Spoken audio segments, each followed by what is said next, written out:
Hi viewers, welcome to our channel. ప్రస్తుతం మనతో పాటు దాము బాలాజీ గారు సీనియర్ జర్నలిస్ట్ ఉన్నారు. వారితో ఒకసారి మాట్లాడదాం. నమస్కారం సార్. నోస్. సార్, ట్రంప్ కు మోదీ గారు కాల్ చేశారని, అమెరికా మొత్తం కూడా దిగొచ్చిందని, ఇప్పటి వరకు అయితే టారిఫ్స్ అన్ని కూడా విధించారు కదా, వాటి అన్నింటి కూడా ఇప్పుడు ట్రంప్ ఎత్తేయబోతున్నాడని చెప్పేసి వార్తలు అయితే ప్రచారంలో ఉన్నాయి సార్. మరి నిజంగా ట్రంప్ కు మోదీ గారు కాల్ చేశారా? కాల్ చేస్తే ఎందుకు కాల్ చేశారు? ఏం మాట్లాడుంటారు? మరి ఎలా ఉండబోతుంది అమెరికాకు భారత్ మధ్య ట్రేడ్ కి సంబంధించి? యా నిన్న ట్రంప్ కి మోడీ కాల్ చేశాడు. మోడీ ట్వీట్ కూడా చేశాడు. ఇలాగ నా ఫ్రెండ్ ట్రంప్ కాల్ చేశాను, అమెరికన్ ప్రెసిడెంట్ అని కూడా అనలేదు, నా ఫ్రెండ్ ట్రంప్ అని అన్నాడు. సో కాల్ చేశాను, ఆయన అభినందించాను, అలాగే ట్రేడ్కి సంబంధించి కూడా ప్రోగ్రెస్ ఉంది అనేది ఆశావాహమైన ట్వీట్ అయితే చేశాడు. సో అసలు ట్రంప్ కూడా క్లోజ్గా స్పందించాడని, ఇప్పటి నుంచి stay in close touch over the coming weeks అని కూడా దాంట్లో రాశాడు. అంటే ఇద్దరు క్లోజ్ టచ్లో ఉండి సమస్యలను, ఇద్దరి మధ్య ఉన్న సమస్యలను పరిష్కరించుకోవాలనేది కూడా ఉంది. ఓవరాల్గా ఒక ఆప్టమిజం అయితే మోడీ ట్వీట్లో కనబడుతుంది. దీన్ని విశ్లేషకులు రకరకాలుగా విశ్లేషిస్తున్నారు. ప్రధానంగా కాల్ చేయడం ఉద్దేశం ఏంటంటే success of the historic Gaza piece plan. అంటే ఈ మధ్య గాజాకి, అంటే గాజా అంటే పాలస్తీనాలో, గాజా వెస్ట్ బ్యాంక్ అనే రెండు ఉంటాయి. రెండిట్లో కూడా పాలస్తీనియన్ ప్రజలు నివసిస్తుంటారు. గాజాలో 23 లక్షల మంది పాలస్తీనాలు ఉన్నారు. 2023 అక్టోబర్ 7న హమస్ అని, అంటే గాజాని పరిపాలించేది హమస్ అనే సంస్థ. ఆ హమస్ తీవ్రవాదులు ఇజ్రాయెల్ మీద దాడి చేసి దాదాపు 1200 మంది ఇజ్రాయెల్ పౌరులను చంపేసి ఒక 100-150 మందిని బందీలుగా పట్టుకుపోయారు. వాళ్ళ వెర్షన్ ఏంటంటే పాలస్తీనా ఒక బందీఖానా లాగా, జైలు లాగా బంధించేశారు వీళ్ళు. వెస్ట్ బ్యాంక్ని అలాగే చేశారు, గాజాని అలాగే చేశారు. అలాగే మా హమస్ అనేక మంది లీడర్ని వాళ్ళ జైళ్ళల్లో పెట్టుకొని టార్చర్ చేస్తున్నారు. ఆ ఖైదీలను వదిలితే మేము మా బందీలను వదులుతామనేది వాళ్ళ వెర్షన్. దీన్ని మొత్తానికి ప్రపంచం అంతా కూడా హమస్ని ఖండించింది. ఈ నేపథ్యంలో ఇజ్రాయెల్ వారు ప్రకటించింది. అప్పటి నుంచి ఇప్పటి వరకు ఈ 2 ఏళ్లలో దాదాపు 55,000 నుంచి 60,000 మందిని ఇజ్రాయెల్ పౌరుల్ని చంపేసింది. అందులో 20,000 నుంచి 25,000 మంది పిల్లలు ఉన్నారు.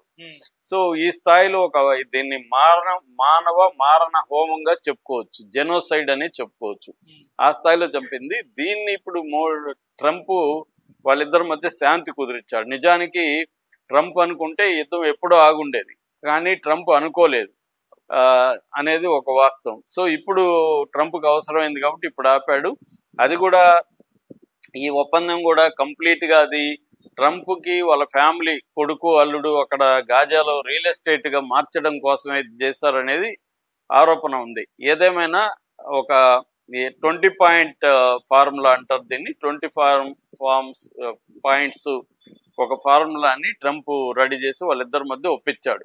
అంటే అందులో ఫేజ్ 1లో ఇజ్రాయెల్ ఏమో హమస్ సంబంధించిన నాయకుల్ని తమ జైల్లో బందీలుగా ఉన్న వాళ్ళని వదలాలి, అట్లాగే హమస్ ఏమో ఇజ్రాయెల్ పౌరులు బందీలుగా ఉన్న వాళ్ళని వదిలిపెట్టాలి. అట్లాగే సీజ్ ఫైర్ అంటారు. నిజానికి సీజ్ ఫైర్ కూడా కాదు. సీజ్ ఫైర్ అంటే అర్థమేమి, ఇద్దరు ఈక్వల్గా పోరాడుతుంటే కాల్పుల విరమణ. ఇది ఏకపక్ష దాడి. ఇజ్రాయెల్ అనేది భయంకరంగా దాడి చేసి ప్రజల్ని దాదాపు 70-80% ప్రజల్ని అక్కడ నుంచి ఖాళీ చేశారు. ఎంత ఘోరంగా అంటే కావాలని ఆహార పొట్లాలు ఇస్తున్నామని చెప్పి ఇవ్వడం, వచ్చిన వాళ్ళ మీద కాల్పులు జరపడం, ఆ స్థాయిలో అత్యంత దారుణంగా దాన్ని ఆపడానికి ట్రంప్ చేస్తున్నాడు. దీనికి సంబంధించి మోడీ ట్రంప్కి కాల్ చేసి అభినందించాడు. ట్రంప్కి అంటే మంచి పని చేసావు, నువ్వు వాళ్ళిద్దరి మధ్య శాంతి కుదురుస్తున్నావు అనేది మోడీ ఉద్దేశం. అట్లాగే బెంజమిన్ నెతన్యాహు కూడా ఫోన్ చేసి అభినందించాడు. యుద్ధాన్ని ఆపడం మంచిదే అనేది అంటే Trump. Modi Indian point of view నుంచి మోడీ చేసింది కరెక్టే. ఎందుకంటే మనకి ఏ దేశంతో కూడా శాశ్వత శత్రుత్వం కానీ శాశ్వత మిత్రత్వం అనేది ఉండదు. బ్యాలెన్స్గా వెళ్ళాలి మనం. పరిస్థితులు ఏంటంటే ఎప్పటికప్పుడు మారుతూ ఉంటాయి ఇంటర్నెట్లో. దాన్ని బేస్ చేసుకొని ఘర్షణ వైఖరి తీసుకోకుండా ఇండియా ముందు నుంచి కూడా అలీన విధానం అంటారు. అలీన విధానం అంటే తటస్థ విధానం. మనం ఏదో పక్షం వైపు సైడ్ తీసుకొని మాట్లాడడం అనేది మన ఇండియన్ విధానం కాదు. అదే దాన్ని మోడీ ప్రభుత్వం కూడా కంటిన్యూ చేస్తుంది. గతంలో నెహ్రూ కావచ్చు, మిగతా ప్రభుత్వాలు చేసిన దాన్ని మోడీ ప్రభుత్వం కూడా మోరార్లెస్ చేస్తుందన్నమాట. అలాగా మాట్లాడాడు. అయితే ఇప్పుడు ప్రధానంగా ఏంటంటే నిజంగానే మోడీ మాట్లాడడం వల్ల ట్రంప్ కొంత మెత్తబడి ఈ టారిఫ్స్ తీసేస్తారా అనేది ఇప్పుడు చర్చ. యాక్చువల్ మనందరికీ తెలుసు జూలైలో రెసిప్రకల్ టారిఫ్స్ అని 25% ట్రంప్ పెంచాడు. దీనికి నేపథ్యం ఏంటంటే 2019లో స్టీలు, అల్యూమినియం వీటి మీద ఇండియా నుంచి అమెరికాకి ఎగుమతి చేసే స్టీలు, అల్యూమినియం మీద అమెరికా టారిఫ్స్ పెంచింది. దానికి ప్రతీకారంగా ఇండియా అమెరికా నుంచి దిగుమతి చేసుకునే ఆల్మండ్స్, మోటార్ సైకిల్ వాటి మీద ఇండియా కూడా ఇక్కడ టారిఫ్స్ అనేవి పెంచిందనమాట. సో ఈ నేపథ్యం ఉందన్నమాట దానికి. దాంతో ట్రంప్ వచ్చిన తర్వాత జూలైలో రెసిప్రాకల్ టారిఫ్స్ అంటే ట్రంప్ ఆర్గ్యుమెంట్ ఏమంటే అమెరికా నుంచి ఇండియాకి వెళ్తున్న వస్తువుల మీద మీరు 100, 150, 70 ఇలాగా విపరీతంగా వేస్తున్నారు. ఇండియా నుంచి అమెరికా మీద వస్తున్నది యావరేజ్లో 3% కంటే మించలేదు. ఇవన్నీ ఈక్వల్ చేయాలంటే మేము కూడా మీ మీద వేయాలి. ఎందుకంటే ఇండియా, అమెరికా మధ్య వాణిజ్యం అనేది మొన్న మార్చి నాటికి ఈ 2025 మార్చి నాటికి $132 బిలియన్ ఉందన్నమాట బైలేటరల్ ట్రేడ్. ఇందులో 40 నుంచి 45 బిలియన్ మిగులు మనకి మిగులుతుంది. ట్రేడ్ సర్ప్లస్ అంటారు. ట్రేడ్ సర్ప్లస్ అనేది అంటే మొత్తం వాణిజ్యంలో ఫైనల్గా చూసుకున్నప్పుడు మనకి 40 నుంచి 45 బిలియన్ వర్త్ మనం ఎక్కువ చేస్తున్నాం. అంటే వాళ్ళ దగ్గర నుంచి దిగుమతి చేసుకునే కంటే ఎగుమతి ఎక్కువ ఉంది కాబట్టి దీంట్లో కూడా 2 రకాలు ఉన్నాయి. ఒకటి వస్తువులు, 2 సేవలు. సో సేవల్లో ఆల్మోస్ట్ ఈక్వల్గా ఉంది. వస్తువుల్లోనే ఇది మనకు మిగులుతుంది అనమాట. అంటే మనకు అతిపెద్ద దిగుమతిదారు ఇంపోర్టర్ ఎవరంటే అమెరికా అనమాట. సో అందువల్ల ట్రంప్ ఏమంటున్నాడంటే ఈక్వల్గా ఉండాలి కాబట్టి మేము కూడా 25% వేస్తున్నాం అని చెప్పాడు. దాని తర్వాత రష్యా మీద ఆంక్షలు ఉన్నాయి. రష్యా మీద ఆంక్షలు ఉన్నప్పటికీ మీరు ఆంక్షల్ని ధిక్కరించి ఆయిల్ కావచ్చు, డిఫెన్స్ ఎక్విప్మెంట్ కావచ్చు రష్యా నుంచి మీరు తెచ్చుకుంటున్నారు కాబట్టి మీ మీద ఇంకొక 25% వేస్తున్నానని చెప్పాడు. అది ఆగస్టు 27 నుంచి అమల్లోకి వచ్చింది. ఓవరాల్గా 50% మన దేశ వస్తువుల మీద. దాని తర్వాత ఈ మధ్యకాలంలో ఫార్మా సెక్టర్ నుంచి పేటెంట్ ఉన్న మందుల మీద కూడా వేశాడు.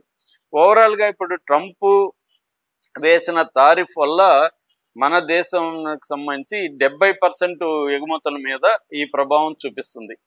మనం అమెరికాకి ఎగుమతి చేసే వస్తువుల్లో ప్రధానంగా ఫార్మా ఉత్పత్తులు అంటే ఔషధాలకు సంబంధించిన ఉత్పత్తులు, తర్వాత టెక్స్టైల్స్, తర్వాత ఇంజనీరింగ్ గూడ్స్, తర్వాత జెమ్స్ అండ్ జ్యువెలరీ, కెమికల్, తర్వాత ఐటీ సర్వీసెస్ ఇవి మనం ఎగుమతి చేస్తున్నాం. దిగుమతి చేసుకునేవి ప్రధానంగా ఎయిర్ క్రాఫ్ట్ కావచ్చు, తర్వాత మిషనరీ కావచ్చు, తర్వాత మినరల్ ఫ్యూయల్ కావచ్చు, డిఫెన్స్ ఎక్విప్మెంట్ కావచ్చు, ఇవి మనం దిగుమతి చేసుకుంటున్నాం అమెరికా నుంచి.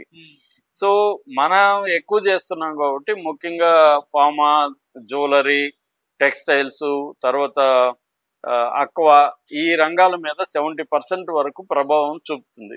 దీన్ని ఎదుర్కోవడానికి ఇండియన్ గవర్నమెంట్ మోడీ ఆధ్వర్యంలో 2 రకాల స్ట్రాటజీలని చేస్తుంది. ఒకటి, ట్రంప్ ప్రభుత్వంతో నిరంతరం చర్చలు చేస్తుంది. కొంత అక్కడ నుంచి దిగుమతుల్ని పెంచుకోవడానికి కూడా రెడీ సుముఖంగా ఉంది. అమెరికా ఏం చెప్తుందంటే, ఒకటి మీరు టారిఫ్స్ తగ్గించాలి, 2 మా దేశం నుంచి మీరు దిగుమతుల్ని పెంచుకోవాలి అనేది చెప్తుంది. దానికి కూడా కొంతవరకు పట్టువిడుపులతో చర్చలు అనేవి జరుగుతూనే ఉన్నాయన్నమాట. అది డిప్లొమాటిక్ దీంట్లో చర్చలు జరుగుతున్నాయి. రెండవది, మనం కంప్లీట్గా అమెరికా మీదనే డిపెండ్ అవ్వకుండా మన ఎగుమతులని అమెరికా మీద డిపెండ్ అవ్వకుండా డైవర్సిఫై చేయడం కోసం కూడా మోడీ ప్రభుత్వం ట్రై చేస్తుంది. అందులో ఒకటి ఏంటంటే, రష్యాకి కొన్ని ఎగుమతులు చేస్తున్నాము, పెంచాం మనం. అట్లాగే Netherlands, UK, Brazil, Qatar, Oman, Peru, Chile ఇలాంటి దేశాలకు మనం ఎగుమతుల్ని ఈ మధ్యకాలంలో పెంచుకుంటూ వస్తున్నాం. సో ఏమన్నా చైనా కూడా ముందుకు వచ్చింది, మీరు మా దేశానికి కూడా ఇవ్వండి అని. అలాగా మనం డైవర్సిఫై చేయడం అనేది కూడా జరుగుతుంది.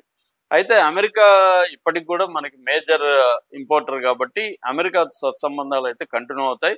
ఇది ఒక రకంగా ఇప్పటికిప్పుడు తారిఫ్స్ తీసేస్తారని కాదు కానీ ఇదొక రకంగా పాజిటివ్ స్టెప్ అని చెప్పొచ్చు. అంటే నిన్న మోడీ ఫోన్ చేయడం, ట్రంప్ స్పందించడం, అంతకుముందు కూడా ట్రంప్ సెప్టెంబర్ 16న కూడా బర్త్డే విషెస్ మోడీకి చెప్పాడు కూడా. అప్పుడు కూడా నా ఫ్రెండ్ అన్నాడు. సో ఇది కొంతవరకు మనకు పాజిటివ్గా తీసుకోవచ్చు. దానివల్ల ఆల్రెడీ మన స్టాక్ మార్కెట్ కూడా పాజిటివ్గా రెస్పాండ్ నిన్నటి నుంచే పాజిటివ్గా రెస్పాండ్ అవుతూ ఉంది. Okay sir, thank you so much.